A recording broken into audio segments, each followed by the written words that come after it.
première fois que j'ai vu le bonobo, c'était à la forêt. On était parti à la chasse à ligne. Moi, je pensais que les bonobos ne vivaient que dans les arbres. Mais cette fois-ci, je les ai vus en train de marcher comme les hommes. J'étais avec mon ami. Du coup, il me dit, on est piégé. C'était à l'époque de la rébellion. Il y a des rebelles et nous sommes pratiquement encerclés. On a commencé à pleurer, on était de petits enfants.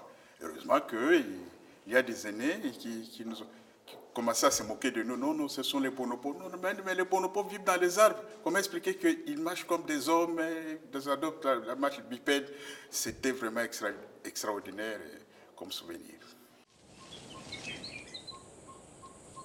Je me souviens de mes parents, de ses amis, de cette réunion qu'on a eue avec les chefs coutumiers. Et ensemble, on a décidé de protéger les bonobos. Les bonobos deviennent le symbole de toute une région. Les Batékés considèrent les bonobos comme un humain. Ils disent que les bonobos a vécu avec les hommes, mais c'est parce qu'il n'arrivait pas à honorer sa dette qu'il a préféré se réfugier dans la forêt, échappant ainsi à l'ancienne loi coutumière qui faisait d'un débiteur insolvable, défaillant, l'esclave de son créancier. Et même dans la forêt, on les considère comme un humain. Cela est d'autant plus grave que même si les bonobos arrivaient à ravager nos plantations, on ne peut pas être furieux et on le comprend. C'est un cousin qui était dans le besoin et qui vient de se ravitailler, ça se passe.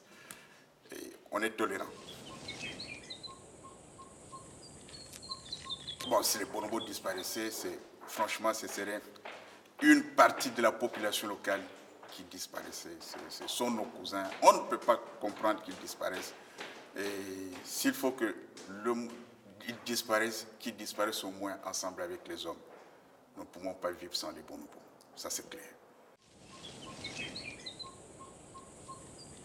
Les bonobos ne peuvent pas vivre sans la forêt. Et il faut arriver à protéger à tout prix cette forêt. Et si nous voulons le voir vivre avec nous, nous allons partager cette forêt. Et quelles que soient les difficultés, c'est comme en famille, on saura toujours trouver une place pour les bonobos dans nos forêts.